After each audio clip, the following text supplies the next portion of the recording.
তারপর সেটা তদন্ত হচ্ছে হঠাৎ করে কিছু কিছু রাজনৈতিক দল শহীদ প্রেসিডেন্ট জিয়া রহমান সঙ্গে মন্তব্য করা হয়েছে।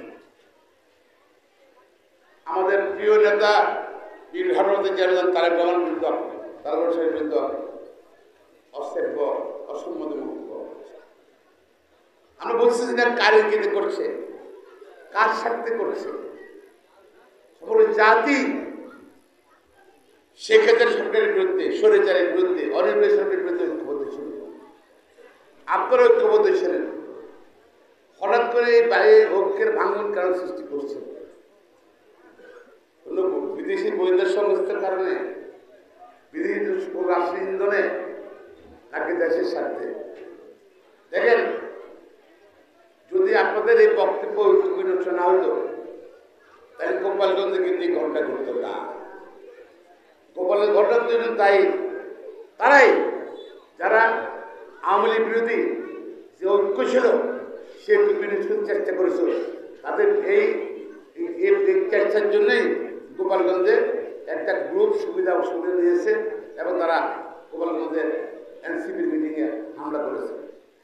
আমরা মনে করি যদি এভাবে অনৈক্য থাকে তাহলে আমাদের 15 বছর আন্দোলন সংগ্রাম সব ব্যর্থ হয়ে যাবে। আরে ভাই, তার জিয়া রহমান সম্বন্ধে জানেন আপনারা কিছু? যারা মন্তব্য করছে তারা জিয়া রহমান সম্বন্ধে কিছু জানেন বলে মনে হয় না। শহীদ প্রেসিডেন্ট জিয়া রহমান 71 সালে পাকিস্তানিরা ক্ষমতা হস্তান্তর হস্তান্তর করবেন এই নিয়ে আলোচনা করছে। হঠাৎ করে 25শে মার্চ মরম শেখ মুজিবুর রহমান গ্রেপ্তার হলেন। রাজারবাগ পুলিশ চাইলে পাকিস্তানি সেনাবাহিনী আক্রমণ করলো, সারা বাংলাদেশে আইন শৃঙ্খলা বাহিনীর আক্রমণ করলো, বাংলাদেশের আক্রমণ করলো, মানুষ হাজার হাজার মারা যাওয়ার মতো মারতে থাকলো। আওয়ামী লীগের নেতৃত্ব সিদ্ধান্ত নিতে পারছেন না বাংলাদেশের স্বাধীনতা যুদ্ধ হবে, সশস্ত্র সংগ্রাম যুদ্ধ হবে, নাকি আলোচনার মধ্যে দেশ স্বাধীন হবে বা পাকিস্তানের সমঝোতা হবে। সিদ্ধান্ত তাই ছিল আমাদের নেতৃবৃন্দ শেখ মুজিবুর রহমানের অনুপস্থিতিতে। তখন চট্টগ্রাম কালুরঘাট ব্যাটালিয়ন থেকে শহীদ প্রেসিডেন্ট জিয়া রহমান, আমি মেজর জিয়া বলছি, স্বাধীনতা ঘোষণা দিয়েছিলেন এবং ওই স্বাধীনতা ঘোষণার পরেই মূলত বাংলাদেশে স্বাধীনতা যুদ্ধ শুরু হয়েছে। এটা কেউ অস্বীকার করেনি, কেউ অস্বীকার করেনি। এবং যারা বয়স আছে, বয়স্ক, তারা সরকারের নিজের কানে শুনেছে, পত্রপত্রিকা বইতে আছে। 15 বছর আমরা সেটাকে বিকৃত করেছি। আছেন উনি একজন আবার ব্যারাকে ফিরে চলে গেলেন, উনি মেয়র জেনারেল হলেন, সেনাবাহিনীর ডেপুটি চিফ হলেন। আওয়ামী লীগের নেতা খুলতান মোস্তাকাম বিদ্রোহ করল একপদের বিরুদ্ধে। 15 আগস্টে ঘটনার জন্য পুরোপুরি দায়ী আওয়ামী লীগের উপদলীয় কোন্দল খুলতান মোস্তাক আহমেদ। 15 আগস্টে ঘটনা ঘটে এসে নিজের রাষ্ট্রপতি কথা বললেন, সামরিক শাসন জারি করলেন। আর শহীদ প্রেসিডেন্ট জিয়া রহমান সামরিক ব্যক্তি, উনি সামরিক শাসন জারি করেন। উনি মোস্তাক কর্তৃক জারিকৃত সামরিক শাসন প্রত্যাহার করে নিলেন 1919 সালে। শহীদ প্রেসিডেন্ট জিয়া রহমান সমগ্র জাতির দুঃখ সন্ধিক্ষণে হাজির হয়েছে এবং উনি দল গঠন করে দিয়েছে, বাঙালিকে বুঝিয়ে দিয়েছে নিজেকে চিনো, নিজেকে চিনো, নিজ দেশে রাজনীতি করো। সেটা হলো বাংলাদেশি জাতীয়তাবাদ। বিএনপি দেখেন, বিএনপি কোনো বিদেশি শক্তির উপর নির্ভর করে রাজনীতি করে না, সাহায্য রাজনীতি করে না। আর ওরা বিদেশিদের উপর নির্ভর করে রাজনীতি করত, বিদেশি সহযোগে তারা ক্ষমতায় ছিল। এই জন্য বিপদে পড়ে কিন্তু ওই দেশে চলে গেছে। দেশে আছে নাকি? দেশের মাঠে যদি মাটি মানুষকে ভালোবাসে দেশে থাকতো। যেহেতু দেখা তারা বিদেশি নির্ভর এবং তারা এখন নিরাপদ, সবাই চলে গেছে কাটা তার দেশে দিয়ে নাকি? হ্যাঁ, একজন গেছে হেলিকপ্টার দিয়া, তার সবাই কাটা তার দেশে চলে গেছে নাকি? দেশ কার বেগম খালেদা জিয়া এত চেষ্টা করছে মাইনাস 2 করার জন্য। আমার মনে আছে 2007 সালে জেনারেল মনির আহমেদ মাইনাস 2 করবে, সে কাছে আছে দেন লন্ডন থেকে বেগম খালেদা পাঠিয়ে দেয় বিদেশে। আমার মনে আছে সে সময় আমাদের ইলিয়াস আলী, মোহাম্মদ সাজ্জাদ, আমরা এমপি আলাপ করছিলাম, আপনারা দেখছিলাম কি বেগম খালেদা পাঠাবে, মরা দিচ্ছিল। তখন তাদের অনুরোধে আমাদের আবেগ থেকে বেগম খালেদা জোট বিদেশের মামলা মামলা করছে, মামলা করে বেগম দেখা গেছে। আবার 8 সালে শেখ হাসিনা চলে গেছেন দেশের বাইরে সাবজেক্ট থেকে, আমি আইনজীবী বেগম খালেদার সাথে দেখা করতে গেছিলাম। তার দরবার দিন পরে সম্পর্ক থেকে চলে আসছিল বেগম খালেদা চলে যাবে। বেগম খালেদার সাথে কথা হলো, গেলাম, আমি একা ছিলাম ভিতরে সাবজেক্টে। বলে আমি যাবো না, তুমি বলে দাও সাংবাদিকদেরকে, মানুষ জনগণ আমাকে 3 দিনের মতো প্রধানমন্ত্রী করেছে, জনগণকে ছেড়ে যত বিপদের জন্য আমি যাবো দেশের বাইরে যাবো না, মাইনাস 2 হয়। আর এর বিনিময়ে কি দিল, আওয়ামী লীগ সরকার, হাসিনা সরকার আসতো ক্ষমতায়, এসে বেগম খালেদা জিয়ার পরিবারকে তছনছ করে দিল। তার ছোট ছেলে রাজনীতি করতো না,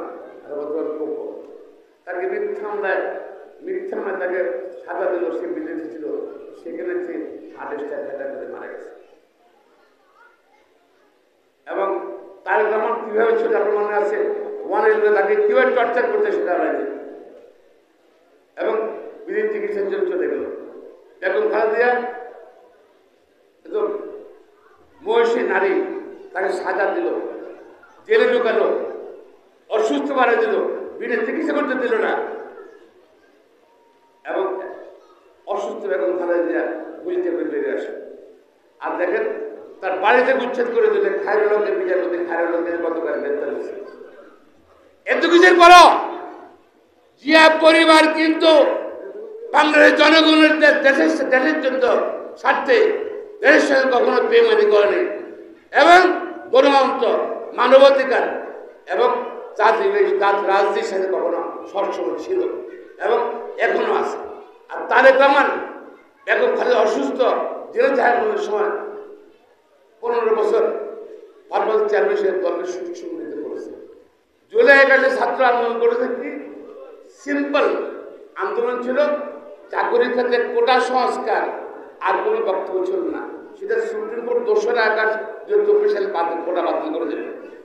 আন্দোলনের শেষ থেকে 3 তারিখে অনেক ছাত্রদের মানল, 3 তারিখে প্রতিবাদ সভা ছিল, সেখানে আপনারা জানেন আমিও সেখানে, আমি ছাত্রদের গ্রেপ্তার করছিল, আমি জানি আমার গ্রেপ্তার করবে, তারপর তাদেরকে পুলিশ থেকে রিলিজ করেছে, বলছে আমাকে অ্যারেস্ট করো, ওদের ছেড়ে দাও।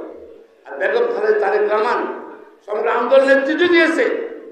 যদি ছাত্রদের আন্দোলন শেষ, যদি কোটি কোটি মানুষ একত্র থাকতো, সমর্থন থাকতো, তার নির্দেশ থাকতো, তাহলে আজও হয়তো আমরা বাংলাদেশে সেখানে অধীনে দলে পরিণত করি।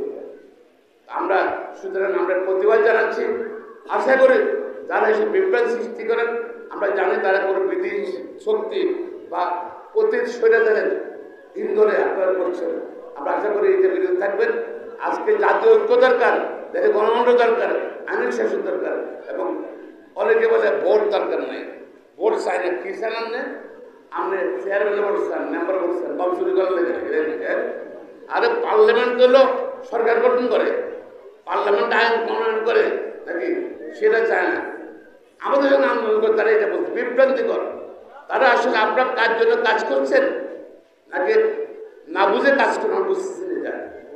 এখন আবার আমাদের একটা দল বলছে আমরা ভোট চাই না, আমরা পিয়ার চাই। পিয়ার মানে এদের নাকি আমার কোনো গল্প নেই, এটা হলো পিয়ার মানে আনুপাতিক ভোট, কোনো প্রার্থী দেখবো না। তো ওই আছে না, কাকে ভোট দেবো, শক্তিমের একটা দল আছে, একটা হত্যা মার্কা, তাদের একটা দল একটা দিব। সারা দেশে 300 আসন ভুলও চেয়ারম্যান ইন্ডোর চেয়ারম্যান তো ভুলও 1000 ভোট চলে যায়, এমপি যদি 2000 ভোট করে হলে 6000 করে দেবো, শক্তিমেরকে হত্যা মার্কা দেবো, আমি 2টা এমপি নাকি। হ্যাঁ, আরে তার ভোটে চান, প্রতিযোগিতা চায় না, জনগণকে ভয় পায় প্রতিযোগিতা করতে। যদি আপনারা মনে করেন জনপ্রিয়, আসুন নির্বাচনে বেগম খালেদা জিয়ার নেতৃত্বে, তারেক রহমানের নেতৃত্বে ইনশাআল্লাহ আমরা প্রস্তুত আছি গণতান্ত্রিকভাবে আপনাদের মোকাবিলা করতে ইনশাআল্লাহ।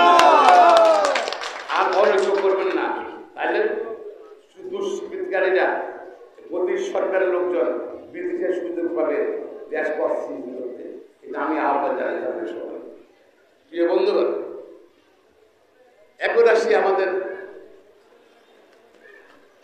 জাতীয় আমাদের অবস্থান দেখেন।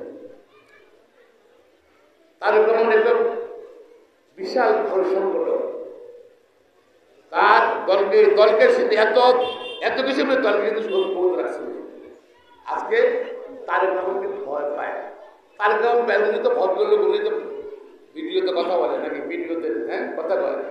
উনি কারোর গালি দেয়, উনি কারোর বকা দিয়েছে কোনো খারাপ কথা বলছে, উনার গালি দিচ্ছে কেন, ওনার সময় খারাপ কথা বলছে কেন? আমি আশা করি যারা এগুলো করেছেন, আমরা পুরো জাতি স্তম্ভিত, প্রতিবাদ আমরা এভাবে করতে চাই না। আশা করি আপনার ভুল বুঝবেন এবং আপনার ক্ষমা চেয়ে আপনার এই বক্তব্য প্রত্যাহার করে দেবেন জাতির সাথে। প্রিয় ভাই বোনেরা, আজকে আমাদের দেশটা একটা নির্বাচিত সরকার দরকার, জবাব দিয়ে থাকে, নির্বাচিত সরকার জবাব দিয়ে থাকে। এই আমরা অত্যন্ত ভালো মানুষ, নোবেল পুরস্কার বিজয়ী উনি, জাতি শেখ হাসিনা পালিয়ে দেওয়ার পর, আওয়ামী লীগ পালিয়ে দেওয়ার পর তাকে বসাইছে, আস্থা স্থাপন করেছে। বাট সরকারের ভিতরে কিছু কিছু উপদেষ্টা আছে যারা কিন্তু গত 15 বছর আওয়ামী লীগ সরকারের প্রতিবাদের জন্য বিবৃতিও দেয়নি। সংস্কার কমিশন কিছু লোক আছে, ওরা চায় বিনা বলে ক্ষমতা থাকতে পারে, কম থাকলে ওদের লাভ, ওদের লাভের জন্য জাতি ঐক্য করবে না। আমরা চাই জনগণ চায় অনতি বিলম্বে নির্বাচন তারিখ ঘোষণা করতে হবে এবং ফেব্রুয়ারি মাসের মধ্যে নির্বাচন করতে হবে। না হলে কিন্তু বিএনপিকে আপনারা চিনেন নেই, তারেক রহমান সাহেব এক ডাক দিলে কোটি কোটি রাজস্থানে হয়ে যাবে।